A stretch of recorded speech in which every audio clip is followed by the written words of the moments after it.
Welcome to Goldfish on Games, where previously we've looked at a few add-on packs for Duke Nukem 3D that could be considered scraping the bottom of the barrel. Well, today we'll find out if that barrel has a basement, and the only way that we can be sure is to Nuke-It. Published by Crystal Vision, which was a part of MicroStar Software, it was released in 1996, based on the copyright on the CD anyway. And it's funny to see them mention copyrights when this was deemed an illegal release. But more on that later. This would have originally have come in a big box, with a fold-gate front cover. Ooh, very fancy. With a small manual that goes over how to play the reported 300 maps. These, I'm sure you're all going to be shocked to find out, were created by the community, that they downloaded and then slapped on a disc. There isn't a single original level made for this CD. Now with this huge number of maps, I think a fun way to check them out will be to pick a map for each letter. And just so I don't have to mess around with the setup program to add the new maps, I'll be using eDuke32, as it has that handy user map option on the title screen.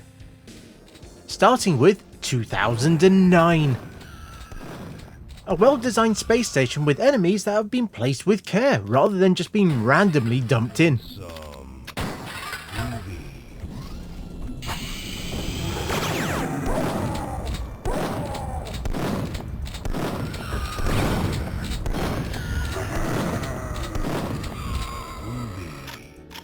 There's even the odd button puzzle.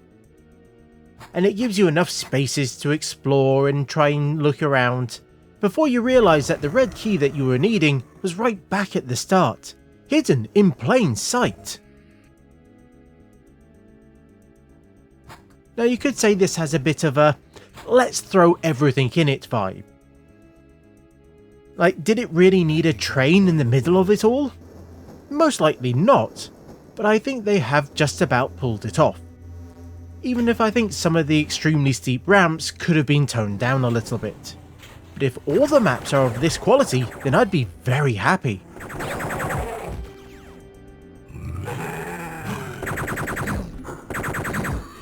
Come get some.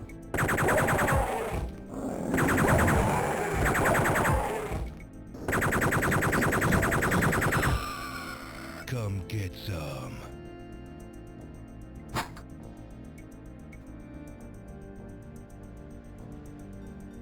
add-ons. A map that was desperate to be at the top of the list, so let's not disappoint the person who made this almost 30 years ago. There are some interesting texture choices here, that I think might even be a few custom ones. The design is also quite interesting, although I'm not sure it's in a particularly good way. Lots of tight spaces with way too many enemies,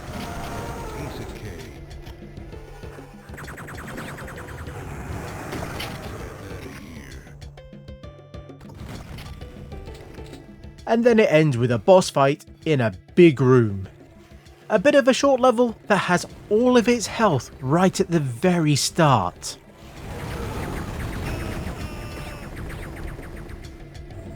I need it bad. Die, you son of a bitch. Break-In. A map that just dumps you right into the action, which has you dealing with an enforcer, and all you've got is the pistol. So it's not the easiest introduction to a level. But I will say I do like the street style setting, with a revolving glass door. That's a nice touch. Although, is it just me, or does everything feel a little scaled up? Like the rubbish bins and the doors, they all feel a little bit too large.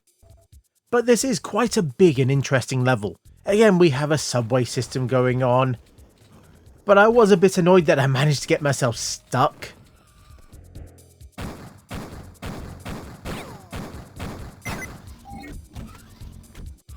Come get some.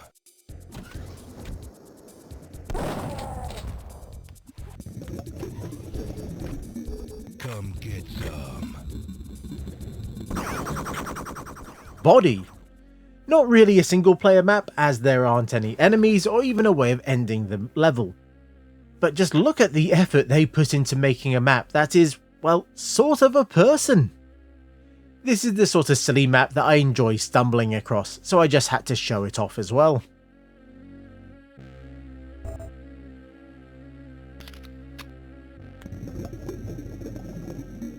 Groovy. Cool. Come get some. Groovy.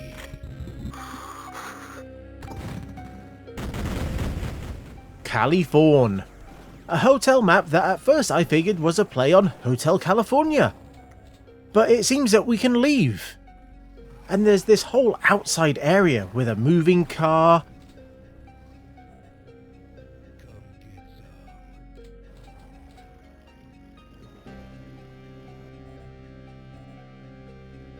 And then eventually you go back inside and you find a swimming pool with a bar, which feels like a bad idea. Almost as bad as having not one but two battle lords in this map as well, and defeating any of them ends the level. But there's also a proper ending to the map, if you can get that far. But the route is really weird. Like, I think they just screwed up massively when they put in the battle lords. I think they were meant to be the mini bosses instead, because it just ends up being way too difficult.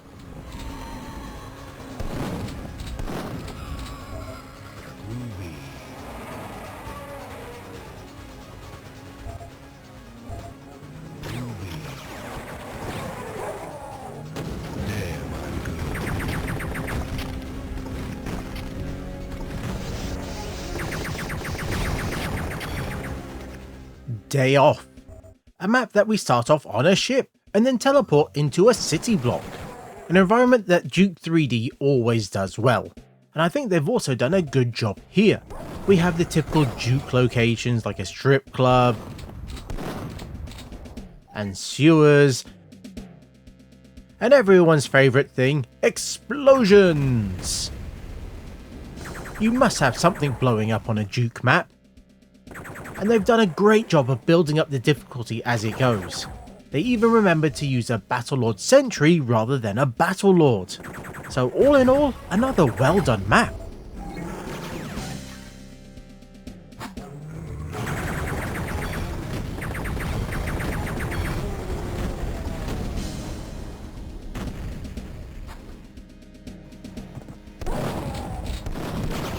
E1M4. Yes, it's a remake of a Doom map, but for once it's not one of the opening maps. I'm not sure why they picked this one, but I do think they've done a mostly good job of getting the geometry just right, even if the texture work leaves a lot to be desired.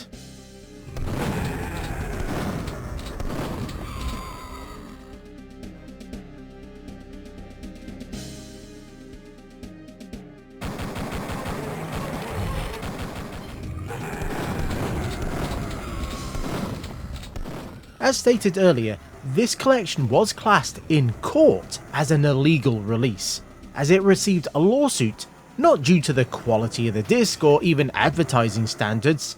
It was our good friend copyright infringement, as the publisher of Duke 3D at the time, FormGen, claimed that MicroStar were infringing on their rights.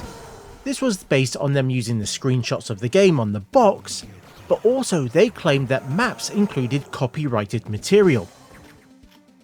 So you were free to give them away, but you could not sell them. Now, after a bit in various courts, it was decided that the maps were fine to include, as they didn't directly include anything from the game, but using the screenshots wasn't. Now, MicroStar initially tried to avoid this by releasing a 2.1 version that mostly removed all of the screenshots, and then later a Nuke-It 1000 that went with a completely different design, but it was decided that they did not go far enough and the lawsuit continued. Now, the version I have here is the original 2.0 release.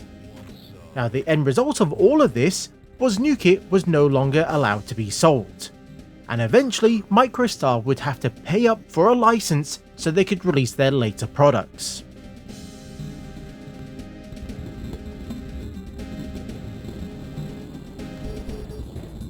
good 12, an unimaginative name for...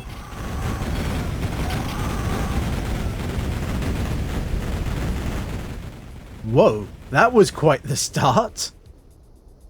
This is what I like to call a glorious mess. As we find this transit system that's just a huge block that's moving around, that doesn't actually lead anywhere at all.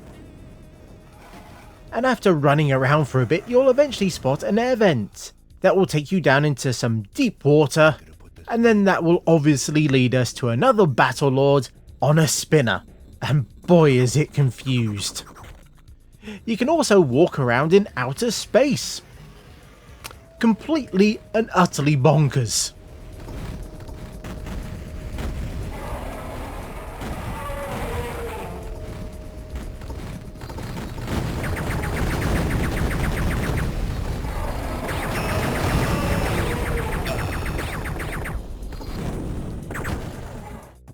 Huge 10. Now, does it live up to its name? Well, it does seem to be quite a large city area, even if they have messed up the sky. Notice that looks like a ceiling? Now, I'm not a fan of a map that requires you to hurt yourself to make progress, as it seems the only way down from up here is to jump. And it doesn't take long to realise this map really does live up to its name in many ways. It's not the largest map I've ever played, but all the weird intricate routes that they've added in, it does make it seem much larger than it is. But it's not without its technical issues.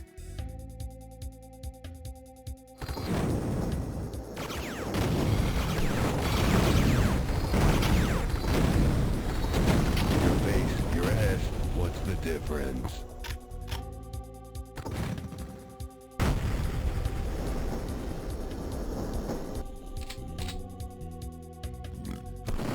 Island 1, a map that they included screenshots of on the box itself. And they've tried to make this nice little beach area, and they got quite creative with how to block you off from going into the water.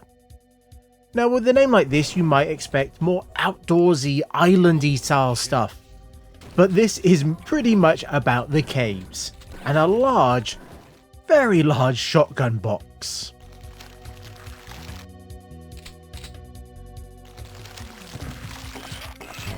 We get explosions and earthquakes as we move on through the level, with moving bits and even some rushing water. So all in all, a pretty decently done level, if a bit short and stingy on the ammo.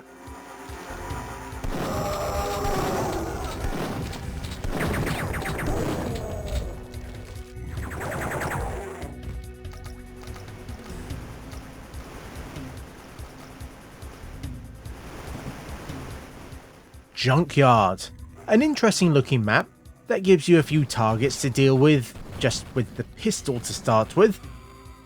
And I really like the detail they put into this one.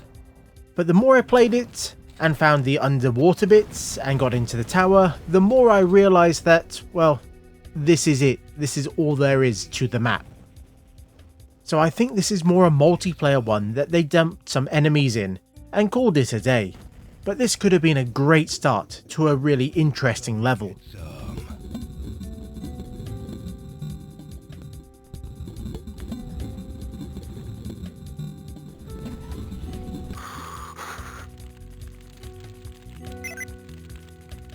Craven, a map that I enjoyed the detail that they added. The core gameplay loop is just a series of interesting rooms with a switch that opens up the next one.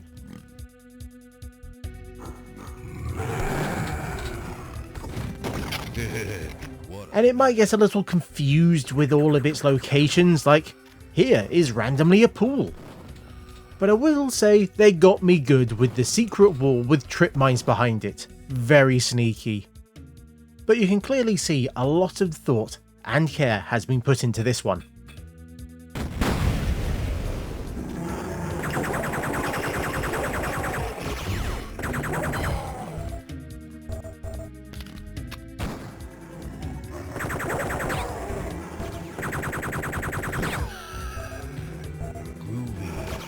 Level 1. I think it's clear that this is based on the first map of Doom 2. But But it's also quite clear that they've expanded on it massively, as there's this whole new area out the back where the chainsaw used to be that you can get to right from the start, but if you do that, then you're going to get completely stuck, because they've actually added an entire and extensive vent network, as well as another boss fight to end things off. But if you manage to get through all that, you'll find explosions and new areas open up that will lead you into that back area. Now, I do think this could have done with more enemies and slightly better placed ones. Particularly, did we really need another boss fight to end things off? But they did a great job of trying to re-envision that original map.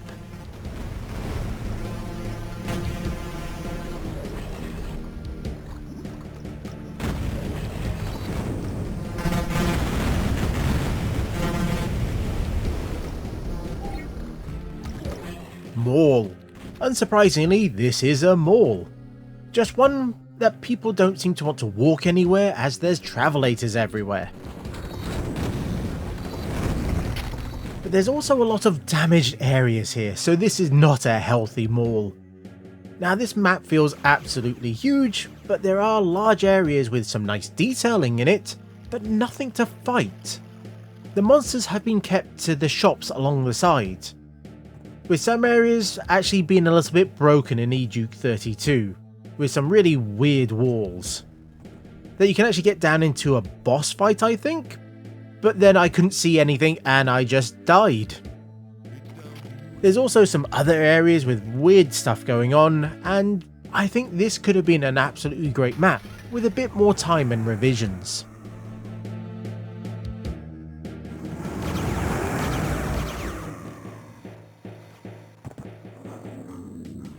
Nail.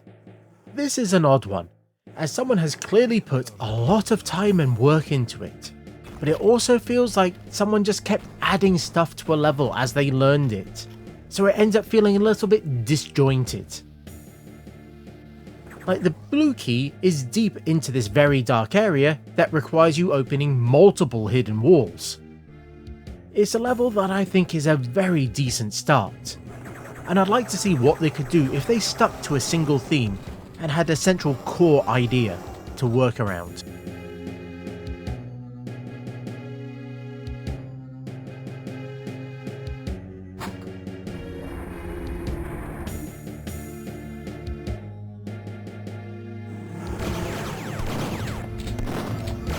Our House, a level that is pretty much a multiplayer one, as I didn't find any enemies. And I'm guessing it might be someone trying to recreate their home, but if it is their house, then they must have been Bill Gates' kid or something, as this is huge. There's a 3-car garage here and a massive home cinema. But there's not too much to do or really see, but it could be fun in Duke Match. Groovy. Cool.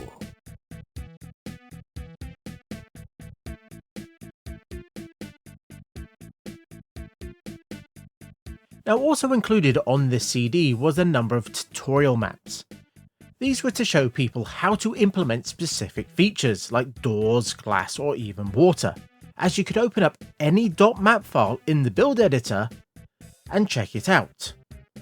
Although you will need some level of experience with the editor to work out these tutorials, as it's all about setting the high and low values of the entities. So you need to know all about that before you can make any sense of this. But I do think it was great to include these so newer map designers could learn all these cool features. Park. Now, someone was paying attention to those tutorials, as this opens up very impressively. Lots of geometry and things to look at, including an entire rotating section to that building over there. But it does feel like they front-loaded this map, as other areas feel quite empty. And you can't help notice the lack of enemies. This has all the makings of a great single player map, but it looks like it's all for Duke Match at the moment, which is a massive shame. I could see a really fun and interesting single player level coming out of this.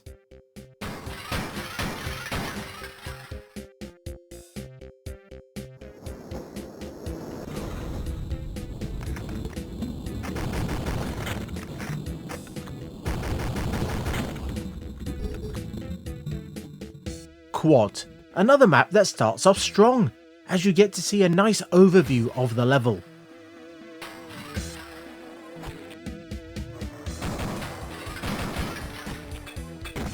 Before being sent into the Metro system.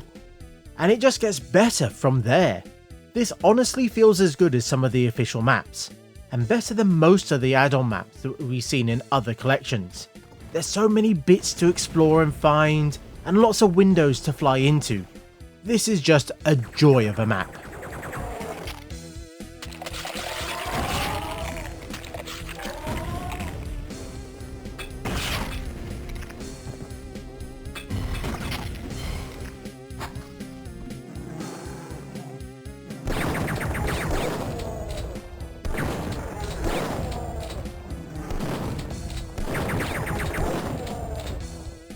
Rat Trap, a map that starts you off with fighting pig cops in what must be the most well-ventilated room ever created. But I guess you need that when you have slime walls. This is a bit of a mess of a map. We've got massive oversized rooms and very little ammo or weapons, but I did have some good silly fun with it.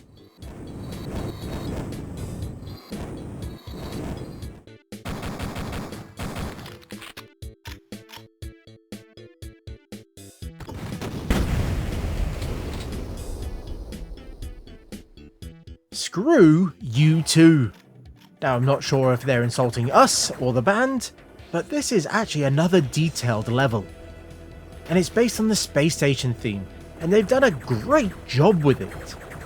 Air vents and areas to explore, using textures in some actually interesting ways. And it's not too stingy with the weapons and ammo either. The only real issue with this is I get the impression that they designed this interesting space station first, putting in all sorts of cool bits and set pieces. But they didn't really think of the journey that you're meant to take through this level, as you can just randomly stumble upon the exit, and there's no keys, puzzles or traps. It's just an assault commander, and then hit the button.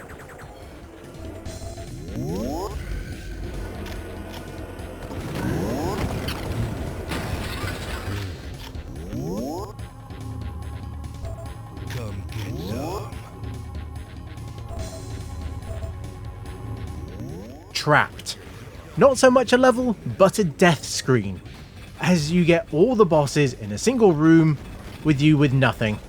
You don't last long without cheats, and well, I guess it lives up to the name.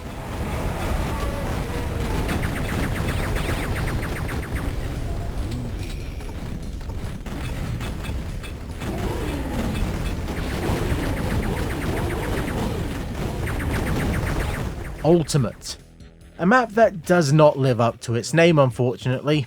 It's another Duke match focus level that, well, is pretty much just RPGs in a large room. There's a few small side rooms with other upgrades, and even a level exit for some reason. But there's not too much to say about here, as there's not too much to do in here.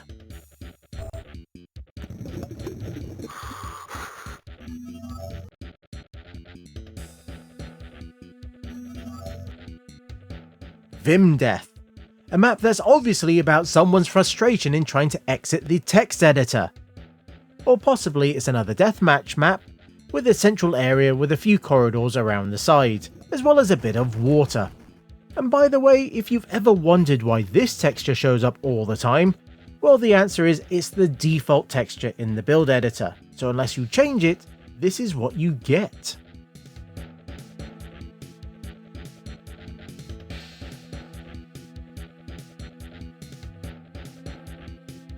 Water 7. Not based on the One Piece manga, as that arc was still 10 years away, but this is an interesting design.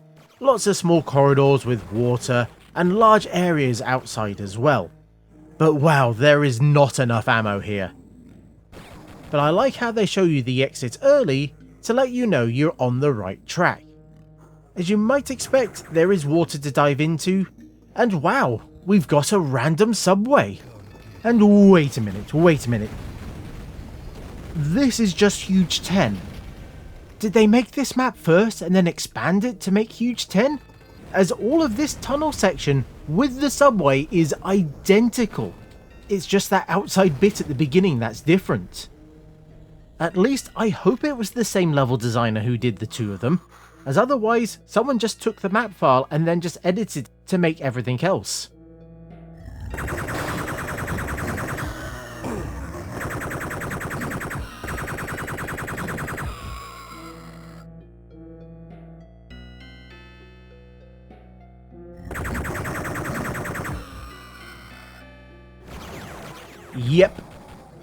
Yep, that is the name of the map, and it's the only one that begins with a Y, so let's hope it's an interesting one.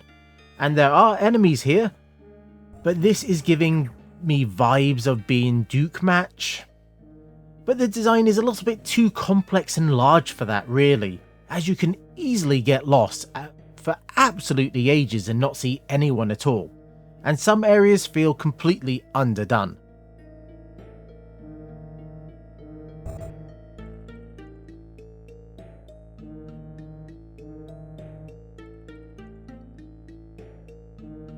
Z-Trobe, the last of the maps, and we end with another Duke Match map, as there's no enemies, but there's plenty of traps to mess with you and the other players. Again, this feels a little bit too large and complex for deathmatch, as you'd want a lot of players to make this one fun, but I do like the amount of effort that the designer put into it.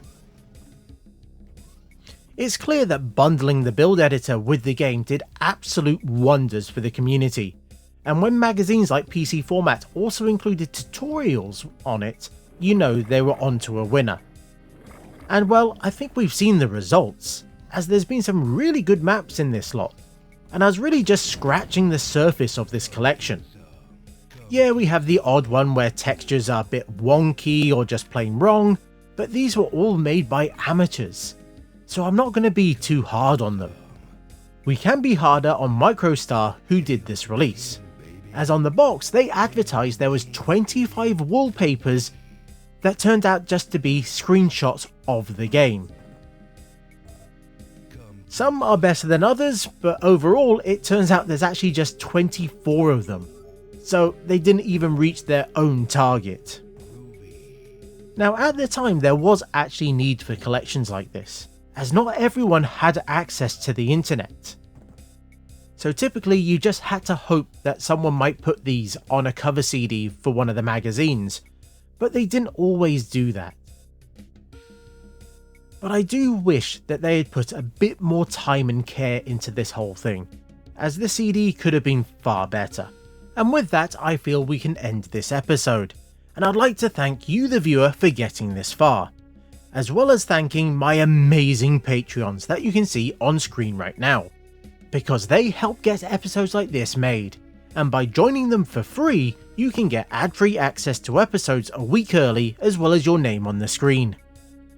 And until next time, I was the Goldfish, that was the illegal add-on, and this was Goldfish on Games.